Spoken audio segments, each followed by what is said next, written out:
Hello guys, ಹೇಗಿದ್ದೀರಾ? Green garden ಚಾನೆಲ್ಗೆ ಸ್ವಾಗತ. ನೀವು ಮನೆಯಲ್ಲಿಯೇ ತೊಂಡೆಕಾಯಿ ಬೆಳೆಸಿ ತಾಜಾ ಹಾಗೂ ರಾಸಾಯನಿಕಯುಕ್ತ ತರಕಾರಿ ಪಡೆಯಲು ಇಚ್ಛಿಸುತ್ತೀರಾ? ಹಾಗಾದರೆ ಮನೆಯಲ್ಲಿ ತೊಂಡೆಕಾಯಿ ಬೆಳೆಸುವ ಸರಳ ವಿಧಾನವನ್ನು ಹಂತ ಹಂತವಾಗಿ ತಿಳಿಸುತ್ತೇನೆ.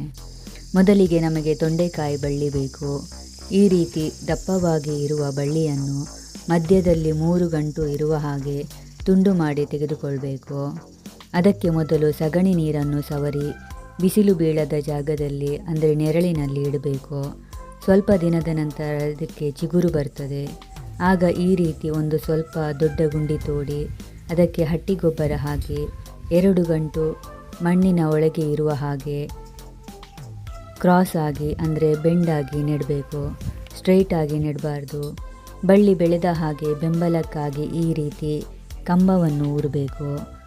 ಬಳ್ಳಿ ಮೇಲಕ್ಕೆ ಹೋದ ಹಾಗೆ ಈ ರೀತಿ ಚಪ್ಪರ ಹಾಕಬೇಕು ಅಥವಾ ನೆಟ್ಟನ್ನು ಕೂಡ ಬಳಸಬಹುದು. ವಾರಕ್ಕೆ 1 ಸಲ ಬೂದಿ ಅಥವಾ ಸಗಣಿ ನೀರನ್ನು ಹಾಕಬೇಕು. ಎಷ್ಟು ಗೊಬ್ಬರ ಹಾಕ್ತೀರಿ ಅಷ್ಟು ತೊಂಡೆಕಾಯಿ ಆಗ್ತದೆ. 50-60 ದಿನಗಳಲ್ಲಿ ಹೂ ಬಿಡ್ತದೆ. ನಂತರ ಈ ರೀತಿ ಆಗ್ತದೆ. ಇಷ್ಟು ದೊಡ್ಡ ಆಗಬೇಕಾದ್ರೆ ಕೀಳಿ, ಇಲ್ಲಾಂದರೆ ಒಳಗೆ ಕೆಂಪಾಗಿರ್ತದೆ ಅಂದರೆ ಹಣ್ಣಾಗಿರ್ತದೆ. ಹಾಗೆ ಇದಕ್ಕೆ ಕಾಯಿಲೆ ಕೂಡ ಕಡಿಮೆ. ಯಾವ ತಿಂಗಳಲ್ಲಿ ನೆಡಬೇಕು ಅಂದರೆ ಅಕ್ಟೋಬರ್ ತಿಂಗಳಲ್ಲಿ ನೆಟ್ಟರೆ ತುಂಬ ಒಳ್ಳೆಯದು. ಮಳೆಗಾಲದಲ್ಲಿ ಇದರಲ್ಲಿ ತೊಂಡೆಕಾಯಿ ಆಗೋದಿಲ್ಲ. ಮಳೆಗಾಲದಲ್ಲಿ ಇದನ್ನು ಬುಡದಲ್ಲಿ ಸ್ವಲ್ಪ ಬಳ್ಳಿಯನ್ನು ಬಿಟ್ಟು ಕತ್ತರಿಸಿದರೆ ಮತ್ತೆ ಪುನಃ ಚಿಗುರು ಬರ್ತದೆ. ಮತ್ತೆ ಮಳೆಗಾಲ ಹೋದ ನಂತರ ಪುನಃ ಇದರಲ್ಲಿ ತೊಂಡೆಕಾಯಿ ಆಗ್ತದೆ.